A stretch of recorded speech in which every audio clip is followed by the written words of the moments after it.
Welcome to the World of the Early Church. We're going to take a look at the history and the culture behind the New Testament and the early church. Understand the world they lived in, the culture that they lived in, to hopefully help us understand the New Testament a bit better. A few things to say before we get started. First of all, I am making audio recordings of our classes. So if you're on the run from the law, you might want to disguise your voice or something. And I will, Andrew and I are trying to figure out the best way to disseminate these. We're probably going to put them up as like a podcast on the church's website for people to be able to download. But we'll let you know more about that when we decide it. So that way, if you miss a week, you can just listen to the recording. Originally, the class was scheduled for an hour from 4 to 5 because we were planning on having childcare, but nobody wanted childcare. So if it's okay, sometimes we might go beyond just the 1 hour if, we need a bit of extra time. Not next week. Next week's the concert that I and several other people are playing in, so we will end at 5. But there are times we might want to go over if we have a bit more material to get through. So, first of all, anyone who knows me knows you can't have a conversation with me without getting book recommendations.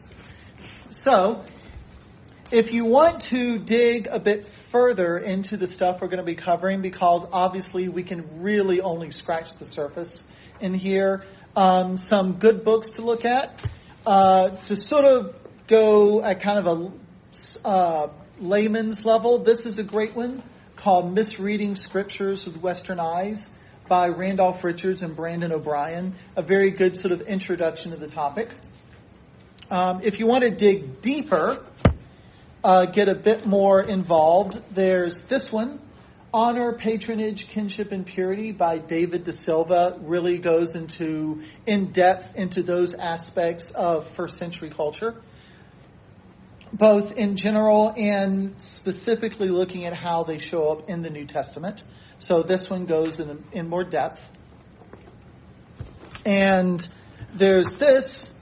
This is sort of a classic, Jesus Through Middle Eastern Eyes by Kenneth Bailey, who actually taught New Testament studies in the Middle East for like 4 decades. So he's very knowledgeable about the culture of the area. So I'm going to be putting all 3 of these into the church library, so you'll have access.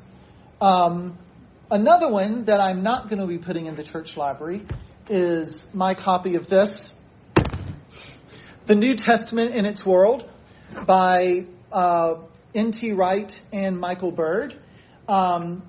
Really, really great resource and very well, nicely put together book. That goes into the history, the culture, in-depth look at things like the Pauline epistles and the like. It's also the only book I've ever read where I was actually slowed down by the literal weight of it. So it's a great resource. I am not going to be putting this one in the church library because it's kind of pricey and I'm not up to paying for another one. Now people can borrow those from you, right? Yeah. Well, like I said, these are going in the church library. Right, but they could take them from the class. Yeah. Yes. If you promise to return them to the church library, you can take them directly from me. This one, my own, probably not. But if you really want to get a great overview of all of this, this is the one to go with. It's The New Testament in Its World by N.T. Wright and Michael Bird. Another thing that we're going to be reading out of every now and again is this, the apocrypha. Specifically, this is the Old Testament apocrypha, which are Jewish books written between the Testaments. And as Protestants, we tend to have an odd relationship with the apocrypha. We know it's a Catholic thing, and so we tend to stay away from it. But really all it is are various writings made by Jewish authors, again, between the Testaments in the 400 years before Christ. And yes, the Catholic Church considers part of this to be actually part of the Bible. We don't. But the early church, even though most of the early church didn't see the apocrypha as part of the Bible, they still believed that they were good books to read. They thought they were very beneficial. And for our purposes, they're beneficial because they give a lot of insight into how Jewish people were thinking in the time of Jesus. There's some history in here. The book of First Maccabees, in particular, is very good history about some of the time between the Testaments. And there's a lot of other works in here that just give us a lot of insight into Jewish culture during the time of Jesus. So we'll be making reference to the Apocrypha at times. And if you have the YouVersion app on your phone, the Bible app on your phone, and you switch to a Catholic Bible, you'll find the Apocrypha. Yeah. It's in the Catholic Bible. Yeah, Catholic translations will have it. Yeah. So at least part of it. Different translation. Yeah. Catholic translations will have part of it. Not everything that I've got here, but a lot of it.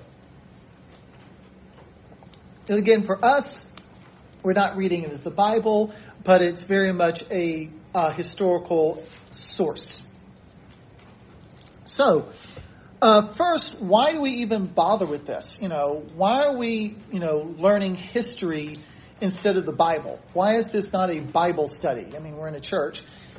Well, the thing is that you can't really read the New Testament outside of its time. The New Testament was written in a very specific time and place. It wasn't just delivered down to us from heaven, completely free of cultural influence. It was written in a particular time and place to people who had specific issues, specific questions, and a lot of those related to the cultural background they were coming out of. And so to understand, for example, why Paul wrote certain things to the Corinthians, or why John was talking about certain things in Revelation, you need to know the cultural background. You need to know the issues and the questions these people had. Christianity, the early church, did not arise in a vacuum. It was very much a part of its time, even though it's ultimately transcends just that one time. It was nonetheless, our Bible is birthed out of a specific time, and we need to understand that.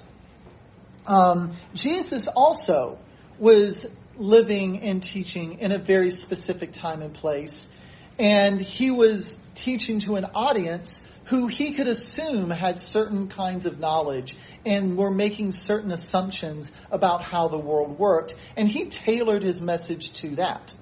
And so we miss a lot of the things that Jesus talked about if we don't understand the worldview of the people he was talking to. So in order to understand the New Testament, we need to immerse ourselves into its world. And what we really want to avoid, what we have to avoid, is what's known as presentism. The idea of thinking of our time as being sort of the definitive time and interpreting everything relative to us. We have to be willing to step outside of our own worldview and look at the Bible with the worldview of the people it was written to. So, what culture was Jesus teaching in? What culture was the New Testament written in? Well, mainly it was what's referred to as Greco-Roman or Hellenistic culture. And Hellenistic culture was a blending of Greek culture, its religion, its philosophy, education, its version of science and the arts, with Roman society, and also bringing a lot of other influences. There are influences from Egypt and from Persia and from Babylonia. And the Roman Empire was really the world's first melting pot. And all of these influences got thrown into it. And this was the world that the early church lived in. And, of course, Jesus was living and speaking specifically to Jewish culture. But Jewish culture wasn't insulated from this. Jewish culture had its own worldview, but it had also absorbed a lot of the worldview from the nations around it. So we really need to look at all of that to fully understand it. And if we don't understand this background, we're going to, again, miss a lot of the allusions, a lot of the sort of nuances of what Jesus and the apostles were saying.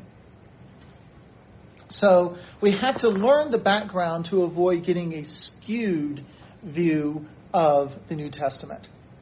So we're going to start by looking at Jewish history, starting with the exile, because the exile was really the defining point in Jewish history that kind of shaped what the Jews would become in Jesus' time. We're going to start with the exile. We're going to look at what happened to the Jews between the Testaments. You know, what happened in those 400 years before Jesus, where we don't have a record from the Bible. You know, we don't have any biblical historical books on what was happening, but a lot happened.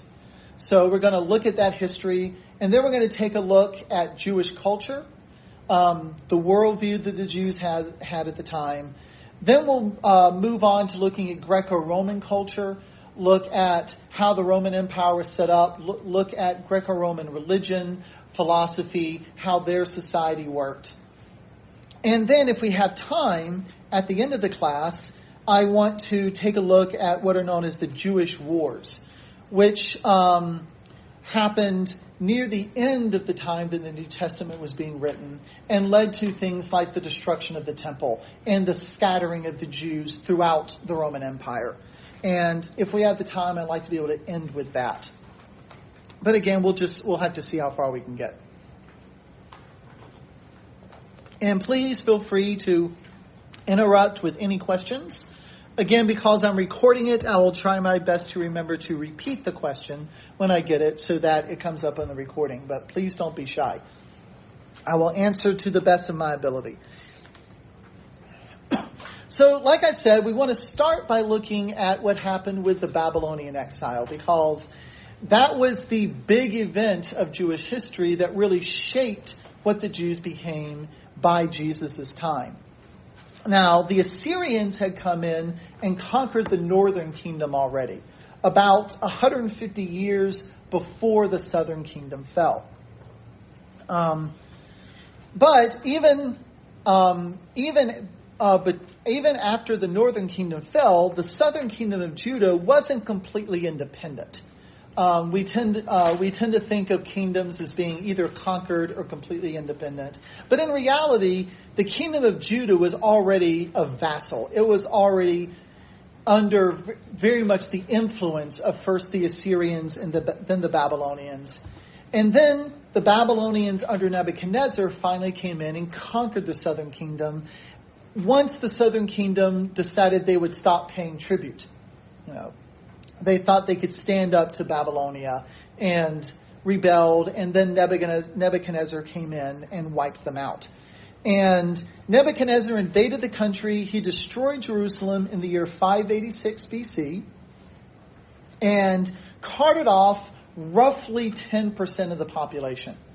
Now, it's kind of hard to know exactly how many Jews were taken because we have 3 accounts of the Jews being taken from Judah to Babylon in the New Testament, and they all give different numbers.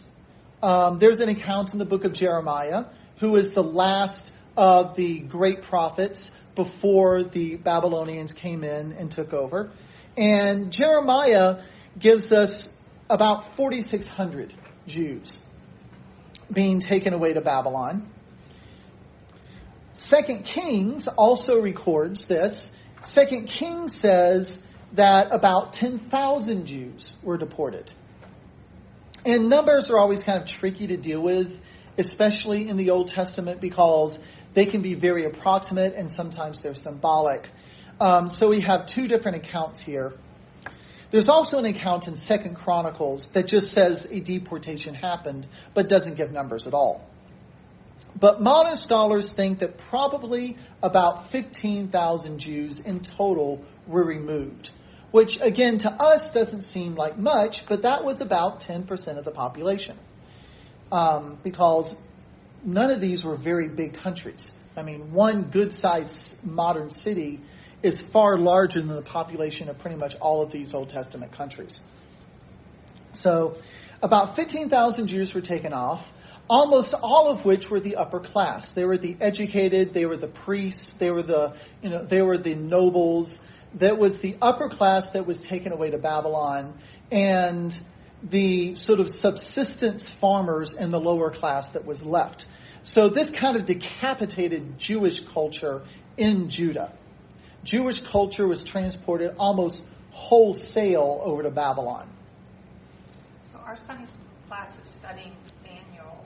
Mm-hmm. I don't know if other people are doing the Lifeway Sunday school material, but that's where we're at right now. Yeah, so this is Daniel.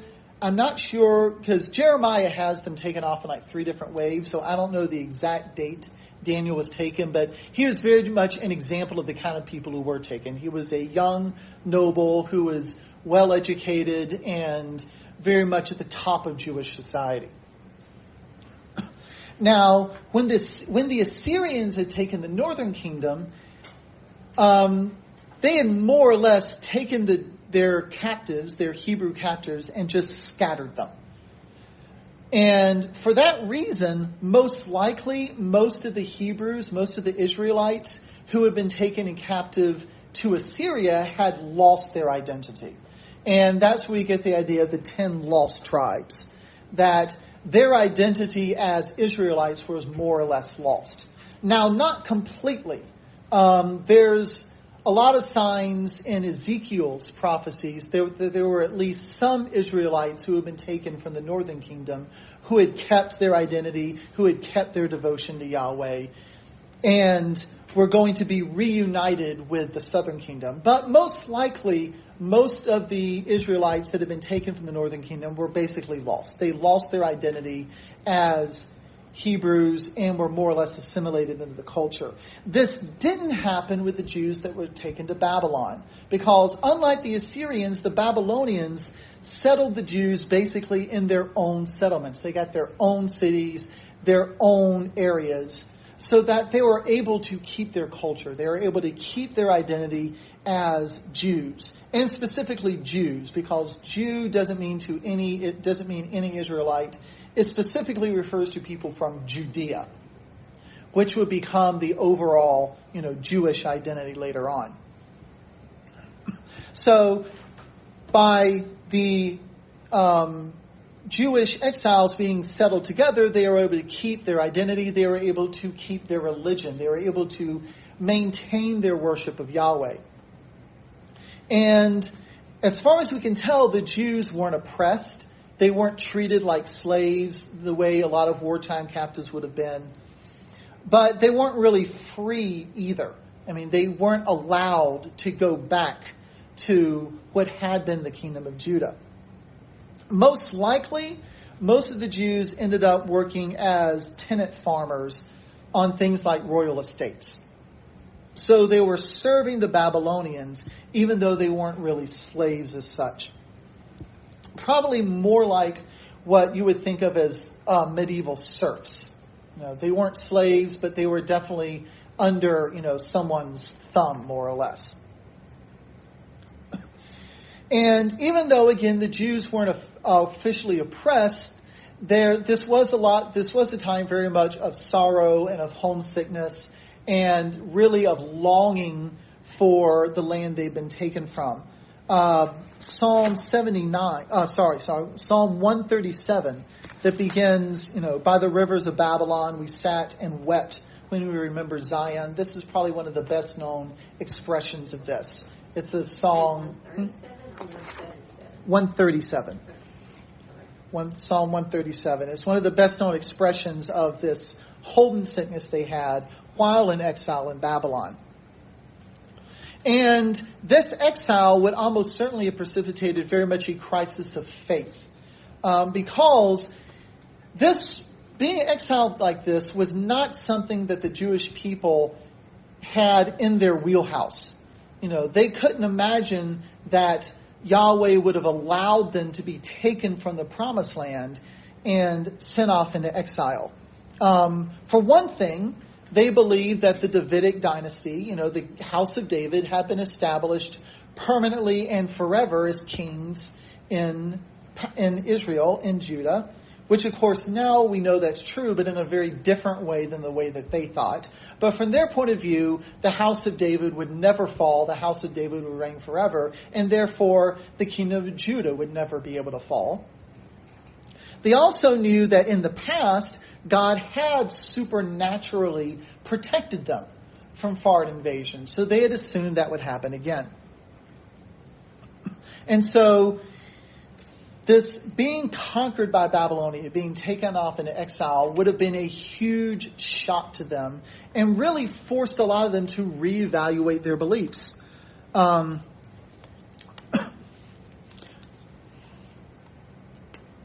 After all, the common thinking of the time in all of the Middle East would have been the interpretation that since Babylonia conquered Judah, therefore the god of the Babylonians, which was Marduk, was superior to the god of Judah, which was Yahweh.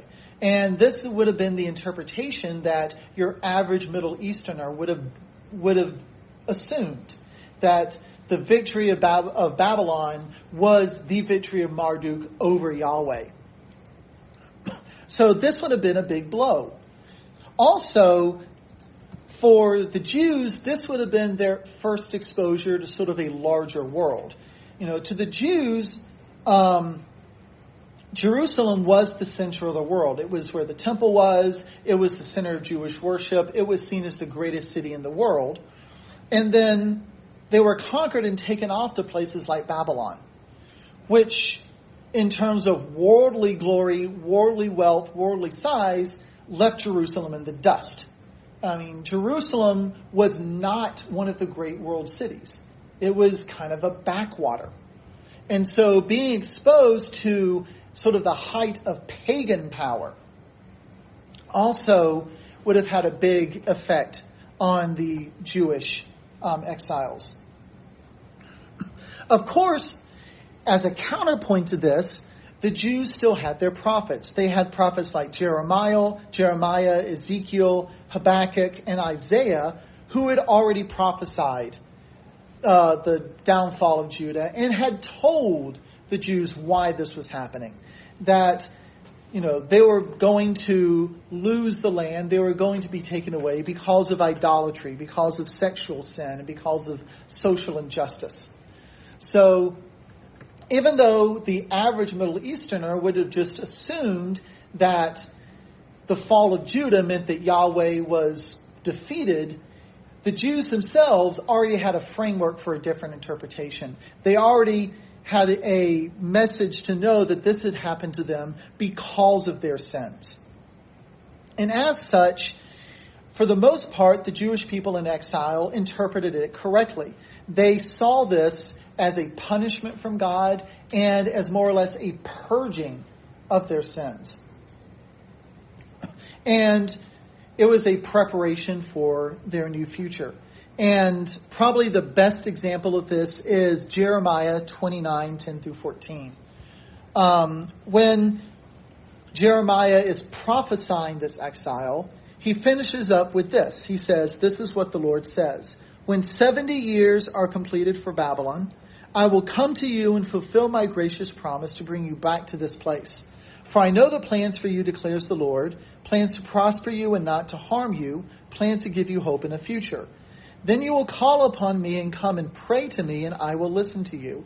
You will seek me and find me. When you seek me with all your heart, I will be found by you, declares the Lord, and will bring you back from captivity. I will gather you from all the nations and places where I have banished you, declares the Lord, and will bring you back to the place from which I carried you into exile." So, having already been told this, and having people like Ezekiel who were prophesying during the exile and explaining to the Jews why this had happened and what God's plan was, this allowed the Jews to hold on to their beliefs. And in fact, After the Babylonian exile, the Jews never fell to idolatry again. They never again worshiped gods other than Yahweh. So the exile was sort of God's final purging of that sin from them. Can you give us a reference for that? Oh, I thought I did. It's Jeremiah 29, 10 through 14. You did. I just wanted me to do it again. Okay. So, during the exile, there were sort of three big developments.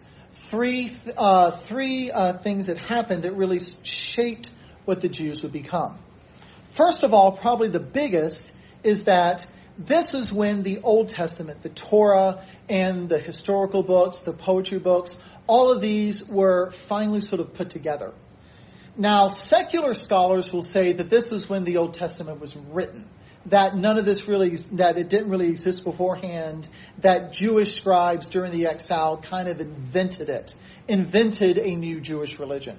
Now, there's no reason to believe that, and there's good reason not to. We won't get into it because that's a whole other issue. So this was not when the Tanakh, the Old Testament, was written, but it was when it sort of got its compilation. This was when the Jewish scribes and priests would have really sat down and decided, okay, these are the books that we truly believe are inspired. These are the ones that came from God. They were collected, and they were probably mildly edited. Nothing really changed, but most likely there would have been an update of some language, update of place names and things like that. And finally, there was real effort at preserving it. Because there have been times in the past where the Torah and the rest of the Old Testament was not really preserved very well. Remember the story of Josiah, where he had to find the book of the law in the temple when it was under renovation, that they had lost it at some point before that. And so during the exile, as far as we can tell, is when the Old Testament was really kind of codified. It was identified as being inspired, and really they started making an effort toward preserving it. Jewish tradition says that this was done by the chief priest named Jehozadak, but we really don't know for certain. Jewish tradition sometimes is reliable, sometimes it's not. The second big development is that this was the first time in which the Jews had no place to worship. Originally they'd had the tabernacle, then they had the temple, but now the temple was destroyed. So they had no center of worship anymore. So, for as far as we can tell, this was when the Jews began to gather locally to worship, where you start to have the idea of local congregations. They would assemble on a regular basis for prayer, scripture reading, and for public worship. And most likely the synagogues developed out of this. By the time of Jesus, the idea of the synagogue was well developed. Most likely it grew out of the Babylonian exile, because for the first time Jews had to sort of invent their own way of worshiping outside of the worship at the temple. And most likely, these regional gatherings were organized under a group of elders, which would eventually become the same model that the early church used. The early church very much was modeled after the synagogue, where you had a congregation of local people organized under what we would think of today as a board of elders. At the time, these would have been older men who were sort of acknowledged leaders.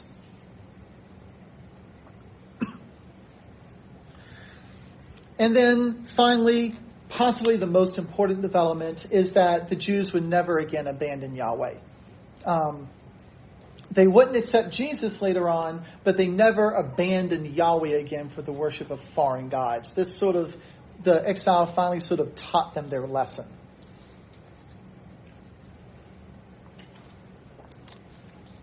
So,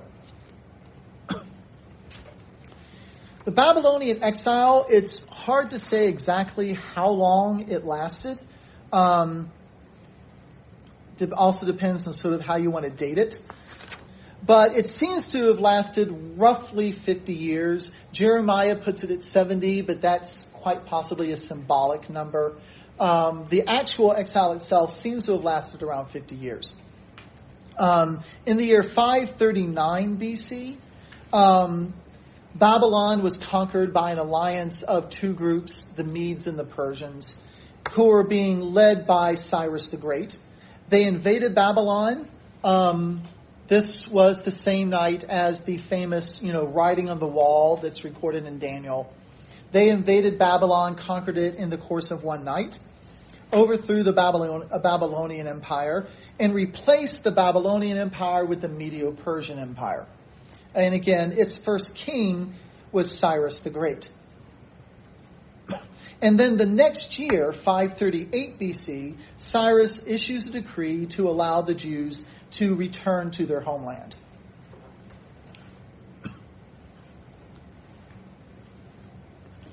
So now the Jews are allowed to return, but of course by this time they'd been in Babylon for several decades. They had sort of established roots. They had become a very, they were doing well. They were successful. And so even though Cyrus gave them permission to return to Jerusalem, probably only a fairly small fraction did. Probably the most religious, the ones who saw themselves as being the most holy Jews, were the ones who actually returned, because again they wanted to return and rebuild the temple. And just like they had probably been deported in several sections, several waves, there were several waves of return. The first wave was led by a prince of Judah named Sheshbazzar, who was probably a member of the royal family. He's probably mentioned in 1 Chronicles under the name Shenazar as a son of King Jehoiakim, who was the last king of Judah. So Cyrus allows this first group to return to Jerusalem, along with all the gold and silver treasures that Nebuchadnezzar had taken from the temple. So they were returning with things like the golden lampstand and the curtains and all these, very, very ornate, very expensive pieces that had been taken from the temple originally. Cyrus was letting them go back with them to reestablish the temple. There's question as whether or not they had the ark. No one really knows what had happened to the Ark of the Covenant by this point. So this first trip laid the foundation for the temple. Later, a larger group comes back with Zerubbabel, who is a grandson of Jehoiakim. So the first group probably came back led by one of Jehoiakim's sons. Next group come back led by one of his grandsons. And this is the group that actually started to truly rebuild the temple. They first built an altar on the Temple Mount and then started to construct a new temple around it. And this took about 4 years for them to actually build the temple. And according to the books of Ezra and Nehemiah, about 50,000 Jews returned during these 3 waves. So again, remember, the Jews had multiplied a good bit. Only 15,000 or so were taken into exile, but we have about 50,000 coming back. So you had this initial return and initial rebuilding of the temple, but very quickly they began to run into difficulties. If you look in your map, because like any good Bible history class, we have maps in the back of your packet. The first just shows you the Babylonian Empire. Well, actually, we'll stick with the first one. So you can see Babylon is way over here, northwest of the Persian Gulf. Canaan, much further over by the Mediterranean Sea. This was about a 4-month journey from Babylon over to Canaan. And again, this would have been a very difficult journey. And a lot of the Jews would not have wanted to take it. Even Jews who were willing to finance the rebuilding of the temple would not necessarily have wanted to come and do it themselves. So after this, the majority of Jewish people would always live outside of Palestine. So the Jews actually living in the Palestine, Canaan, Judah area, from now on would always be a minority. There would always be more Jews outside of it than inside. And the ones who showed up, had a lot of hardship, a lot of adversity to deal with. Can you tell us where Palestine? Well, it's what was Israel and Judah. It's right by the Mediterranean Sea. At that point, were they able to reclaim the land where they had been, or did they end up buy new places to live, or what are they doing? Well, that was part of the problem. You had people living there. There were descendants from the Jews that had never been taken away. There were also descendants of Gentile groups that had been placed in there by the Assyrians and the Babylonians. And those ended up becoming the Samaritans. So you had opposition coming from the people there. There was also a lot of internal strife.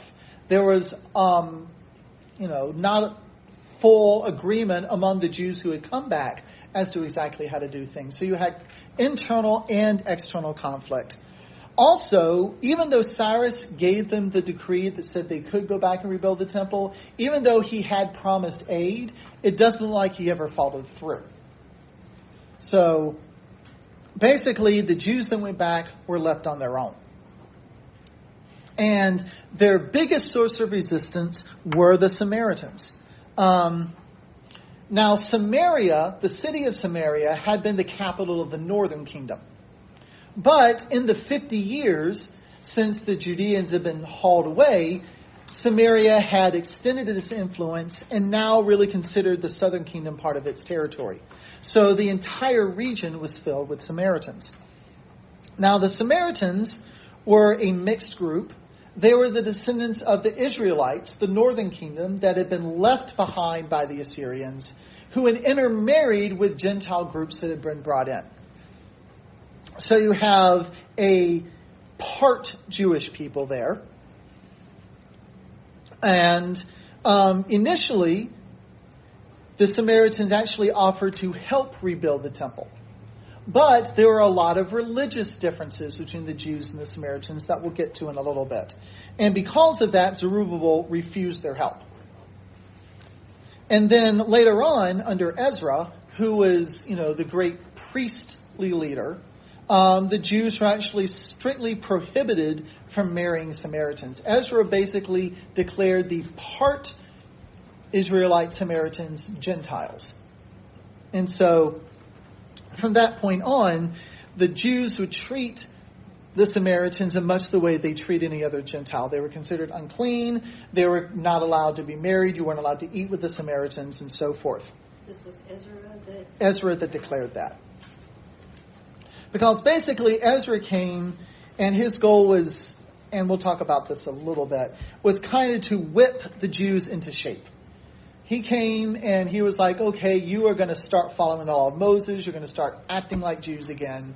And he actually required any Jews who had married Samaritans to divorce them and disown their children.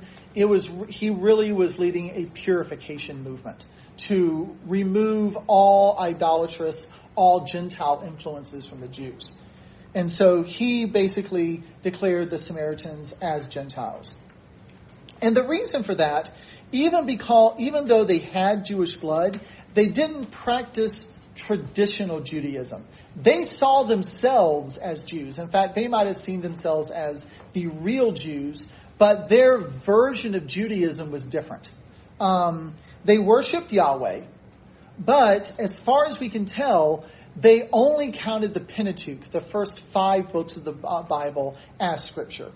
So they accepted Genesis through Deuteronomy, and that's it. They rejected the rest of what we would call the Old Testament. Also, their version of the Pentateuch had some differences. In the Samaritan Pentateuch, Will you spell that? Pentateuch is P-E-N-T, Pent, A-T-E-U-C-H, Pentateuch, and literally just means the first 5 books. It's the first 5 books of the Bible.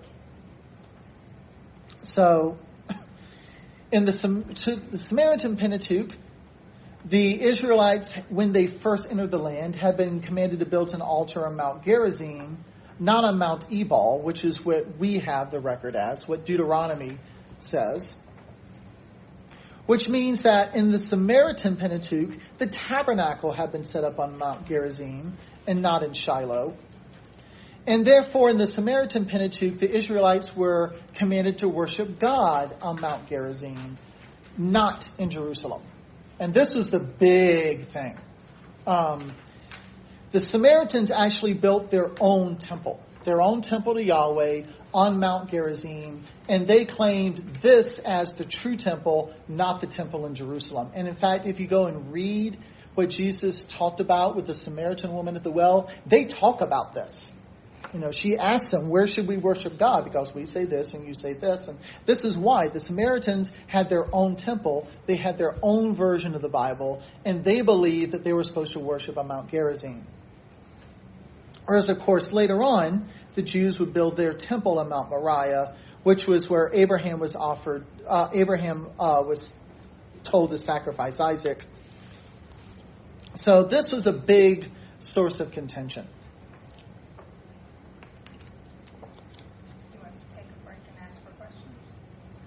Well, just a bit, I will. So after their offer to help rebuild the temple was rebuffed, the Samaritan governor, which they called the Sanballat, S-A-N-B-A-L-L-A-T, basically tried to do everything they could to cause trouble and obstruct it. And so this really was the beginning of the tensions between the Jews and Samaritans, which would last until the destruction of the temple and the scattering of the Jews through the Roman Empire. Interestingly, the temple that the Samaritans built was actually later destroyed by Jewish invaders, and we'll talk about that. So the Jews eventually destroyed the Samaritan temple. And by the way, the Samaritans are still around. There's still roughly about 700 self-identified Samaritans who live in 2 communities in Israel. So there are still people who carry that tradition. How are they accepted today? Well, I mean, there are so many different religious groups in Israel. I mean, I have a feeling they're probably just sort of left alone. I mean, they wouldn't be accepted as Jewish by the Orthodox Jews, and the Orthodox Jews more or less control Israel. They wouldn't be accepted as Jewish, but, there are Muslims in Israel, there are Christians in Israel. There are so many different religious groups. In a lot of ways, Israel is a very secular state. So I'm sure they're allowed to worship how they want. But I haven't really looked into, exactly, how they're dealt with. So, any questions? Am I going too fast? Too slow?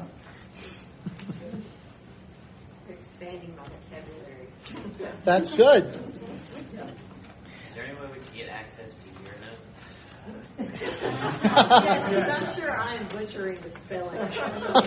If people really want them, they're welcome to have them. I'm always wary about giving my notes out to students, because I'm like, they're just not going to come to class then.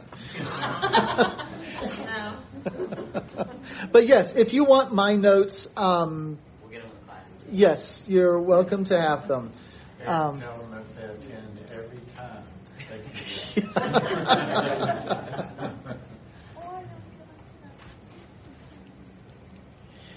We can email out each week.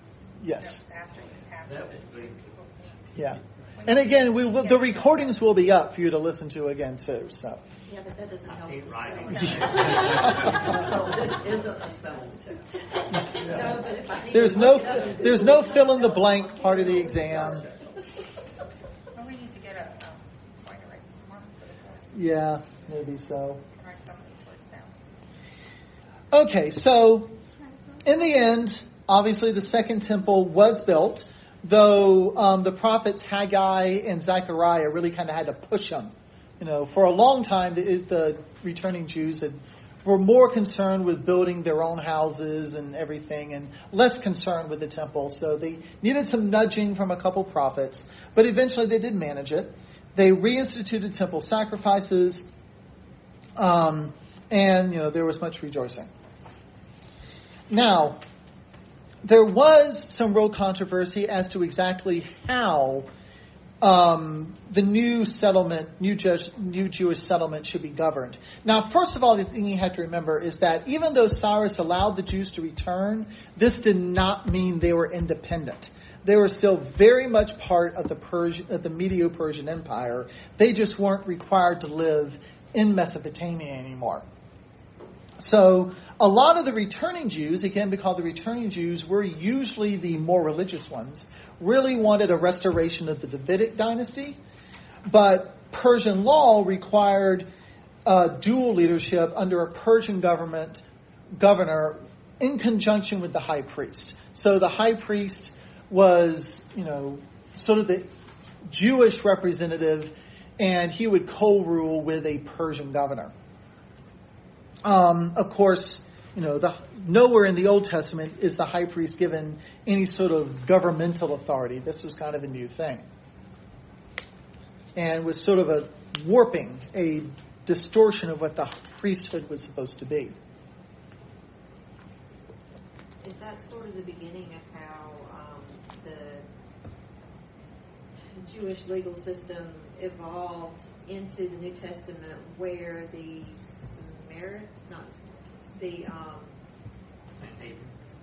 Sanhedrins.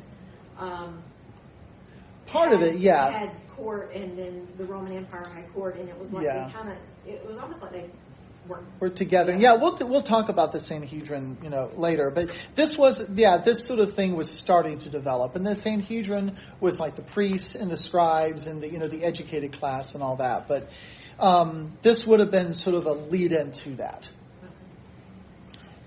Interestingly, Zerubbabel, who was the person who led sort of the second wave in, was the last actual claimant to the Davidic throne. And but after the temple was completed, there's no more record of him. And it's thought at least possible that the Persians actually removed him from power to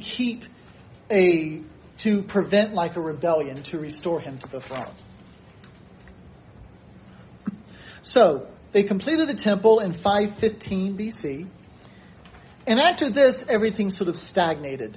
After the temple was completed, the Jews stopped being interested in reclaiming the land or restoring more. They were really just kind of dealing with survival. It was still they had the temple, but it was still a very rough area. They had a lot of enemies outside them. And there were two big problems, according to Ezra and Nehemiah. First of all, even though they had the temple now, they were starting to lose their religious fervor. They were really becoming more and more indifferent to the things of God. And also, there was a real lack of national security because the city of Jerusalem still had no walls. There was no defense. So they were constantly, worried about more invasion. And hence we have the introduction of Ezra and Nehemiah. Ezra was a scribe who arrived in 458 BC, and his goal was to provide spiritual leadership. He was actually commissioned by the Persian king at the time, who was Artaxerxes I. That's spelled Artaxerxes, Artaxerxes I. He was commissioned. He was sent to Judah by the Persian king specifically to appoint magistrates and judges, so to bring civil order. And he was allowed to implement justice according to the law codes in the Torah, according to Jewish law. So he wasn't being forced to follow Persian law. And according to the book of Ezra, Ezra had devoted himself to the study and observance of the law of the Lord and to teaching its decrees and laws in Israel. That's Ezra 7:10. So he came in really, again, intending to whip the Jews into shape. And to Jewish eyes, modern Jewish eyes, Ezra is seen as almost a second Moses. In a lot of ways, he is the father of modern Judaism, which was very much a religious system based on based on the Torah. Again, this is probably more than he actually did. Again, because as far as we know, the Jews had the Torah long before this, even if it hadn't been quite as well preserved. But certainly, he was very good at coming in and organizing and kind of setting everything up. Then you had Nehemiah come in a few years later as governor, or the Persian word for that was satrap, S-A-T-R-A-P. So Nehemiah comes in. He's Jewish, but he's acting as the Persian governor. Again, he's been commissioned by the king to rule. And his first goal is to rebuild the walls, which he manages to do in only 52 days, even with a lot of opposition coming from the Samaritans and other hostile neighbors. After they complete the walls, Nehemiah conducts a census and organizes a lottery to allow 10% of the Jewish settlers to actually live within the walls. Because Jerusalem, was not a big city. It was, on a worldwide scale, it was very tiny. So even though there weren't that many Jewish settlers, only about 10% of them could actually fit inside the city walls of Jerusalem. How big would you say Jerusalem was? It's a few square miles. Again, we think of there are about 50,000 total exiles returned, which meant that about 5,000 people were allowed to live within the walls. I mean, you can go to Jerusalem today and see the old city, which was the city outlined by the same walls. And it's not very big at all. About 50,000. So, the population of Milledgeville is about the same as the entire population of Jews that came back from exile. So, Ezra really sort of organizes a Jewish state here under Persian rule. He appoints honest tax collectors and public administrators, so he sets up a bureaucracy, which you have to have for government. He set up a system to ensure that the people paid their temple tithes, so that the temple was getting the funds that it needed. He closed any and all business activities conducted on the Sabbath. Again, as we mentioned before, he cracks down on interracial marriage and insists that all children be taught to speak Hebrew. Because again, a lot of them would not have been growing up learning Hebrew because they had been living in Babylonia and later on in Persia. And then the priesthood was restored, and they chose one particular line of high priest, the Zadokite line, as the official high priest from then on out. Because by this point, all the priests were descended from Aaron, and this was a large group. Now they had to pick one particular family line out of all of that to be the high priest. And Zadok was the descendant of Aaron's son Eleazar, so his line was the one that would become the high priestly line for the rest of Jewish history until the end of the 1st century AD. And so this ends Old Testament Bible history. This is the end of the books of Ezra and Nehemiah. You had a few prophets after them, like Malachi, but this pretty much ends where anyone reading the Bible would get their history. And so now we move on to those 400 years between the Old Testament and the New Testament. So questions? Well, since this is the first week, and this is actually a good breaking point, and it is 5 o'clock, I think we can call in for the class for today. And hopefully, if I haven't scared you off, I will see all of you next time.